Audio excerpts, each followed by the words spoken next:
wabarakatuh. Halo teman-teman, berjumpa lagi dengan saya Erzalina Frasolia dari Prodi Pendidikan Fisika Universitas Bengkulu. Jadi hari ini saya akan membawakan materi mengenai manajemen pendidik dan peserta didik. Oke, kita langsung masuk ke materi dan jangan lupa siapkan alat tulis ya untuk mencatat. Baiklah, yang pertama ada manajemen pendidik. Kalian tahu nggak sih apa pengertian manajemen pendidik? Kalau belum tahu, di sini kita akan belajar ya. Jadi, manajemen itu merupakan suatu kegiatan yang dilakukan secara bersama-sama oleh dua orang atau lebih yang didasarkan atas aturan tertentu dalam rangka mencapai tujuan organisasi.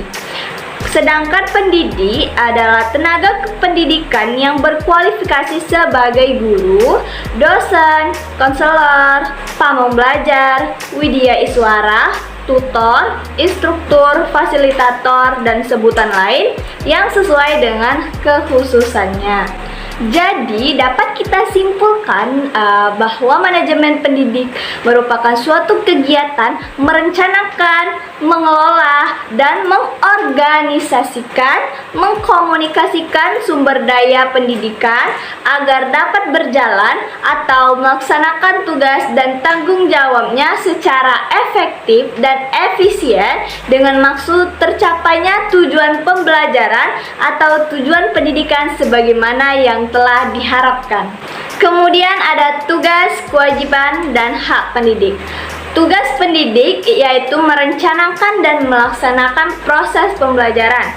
Kewajiban pendidik yaitu menciptakan suasana pendidikan yang bermakna, menyenangkan, kreatif, dinamis, dan dialogis. Serta hak pendidik yaitu berpenghasilan dan jaminan kesejahteraan sosial yang pantas dan memadai, penghargaannya sesuai dengan tugas dan prestasi kerja, serta yang lainnya.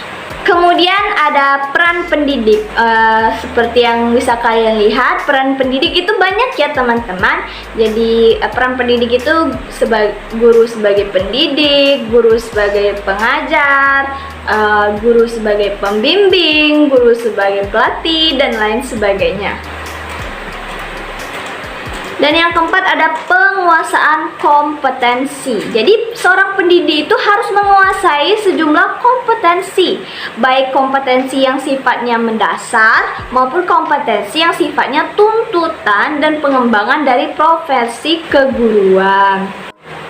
Kemudian ada rekrutmen dan seleksi guru dan staf. Yang pertama ada kriteria dasar seleksinya. Yang pertama harus rasional, ilmiah, objektif, berpedoman pada laporan analisis, efisien dan efektif, objektif dan jujur, dan dilakukan dengan profesional. Selanjutnya ada manajemen peserta didik. Jadi, kalian tahu apa itu manajemen peserta didik? Makanya kalau belum tahu kita bahas di sini ya. Jadi manajemen peserta didik atau pupil personal administration merupakan suatu layanan yang memusatkan perhatian pada pengaturan, pengawasan, dan layanan siswa di kelas dan di luar kelas seperti pengenalan, pendaftaran, layanan individu, seperti pengembangan keseluruhan kemampuan, minat, bakat, kebutuhan sampai ia matang di sekolah. Jadi, manajemen peserta didik itu suatu penataan atau pengaturan segala aktivitas yang berkaitan dengan peserta didik, yaitu mulai dari masuknya peserta didik sampai dengan keluarnya peserta didik tersebut dari suatu sekolah atau madrasah. Adapun langkah-langkah perencanaan peserta didik, ada 7 langkah. Yang pertama forecasting atau membuat perkiraan dengan mengantisipasi peserta didik. Yang kedua objektivitas atau merupakan perumusan tujuan. Yang ketiga polisi. Yang keempat programming. Yang kelima prosedur. Keenam schedule. Dan 7 budget.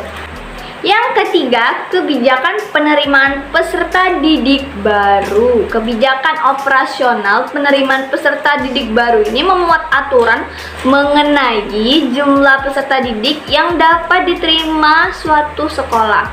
Penentuan mengenai jumlah ini didasarkan atas kenyataan yang ada, seperti faktor kondisional, yang meliputi daya tampung kelas baru, kriteria mengenai siswa yang dapat diterima, anggaran yang tersedia, serta sarana dan prasarana yang tersedia. Kemudian ada sistem penerimaan peserta didik baru. Jadi sistem penerimaan ini ada dua macam. Yang pertama sistem promosi dan yang kedua itu sistem seleksi. Kalau sistem promosi itu merupakan penerimaan peserta didik baru yang sebelumnya tanpa melakukan seleksi. Jadi yang mereka daftar di satu sekolah diterima begitu saja, teman-teman.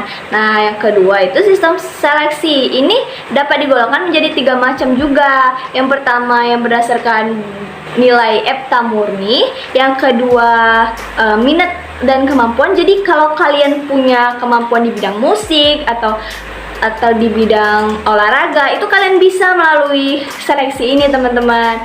Dan yang ketiga itu seleksi berdasarkan tes masuk atau yang biasa di ujian masuk ya. Selain sistem penerimaan peserta didik tadi, ada juga kriterianya nih teman-teman. Kriterianya tuh ada 3. Yang pertama kriteria acuan patokan, yang kedua kriteria acuan normal, dan yang ketiga kriteria berdasarkan daya tampung sekolah. Materi yang keenam, rekrutmen peserta didik. Jadi ini merupakan proses pencarian dan menentukan peserta didik yang nantinya akan menjadi peserta didik di sekolah yang bersangkutan. Jadi penerimaan merupakan kegiatan yang pertama dilakukan oleh lembaga pendidikan maupun perguruan tinggi lainnya. Nah, sekarang kita udah masuk di materi yang terakhir yang mengenai orientasi peserta didik. Orientasi merupakan perkenalan situasi dan kondisi sekolah yang diberikan kepada peserta didik. Situasi dan kondisi tersebut meliputi lingkungan fisik dan lingkungan sosial sekolah. Lingkungan fisik sekolah meliputi jalan menuju sekolah, halaman sekolah, tempat olahraga, gedung, dan lain sebagainya. Sedangkan lingkungan sosial sekolah meliputi kepala sekolah, guru-guru, tenaga tata usaha, teman sebaya, kakak kelas, peraturan atau tata tertib sekolah, serta layanan peserta didik, dan juga kegiatan dan organisasi kesiswaan yang ada pada lembaga.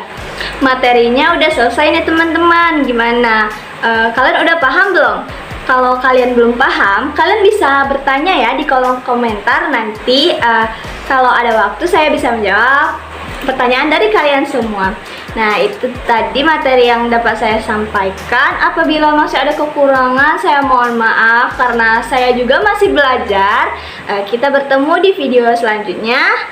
Dan saya akhiri, wassalamualaikum warahmatullahi wabarakatuh. Dadah.